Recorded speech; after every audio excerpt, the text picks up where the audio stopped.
Hi guys, what's up? It's Sculler85 back with another unboxing. This time, as you can see, it's for Need for Speed Heat on the Xbox One.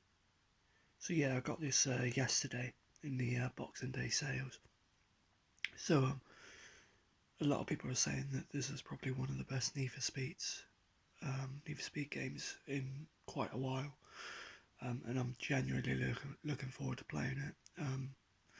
My favourite's probably the Underground series, as with most people. So. And this is kind of got some elements of Underground in it, especially the nighttime racing and stuff. So yeah, really looking forward to playing this. It's got a pretty decent story as well. So, but obviously on the front, there you can see it's rather like 80s with the Heat logo, so that's cool. Side, and there's the back.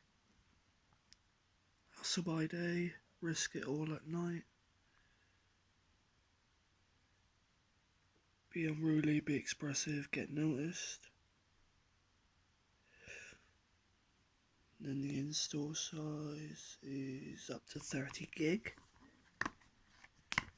Inside, we just have a thing about Need for Speed Heat Studio or something, and a disc.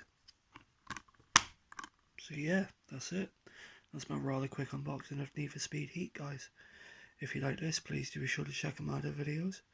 But for now, guys, thank you very much for watching, and I will catch you later. Thank you, bye.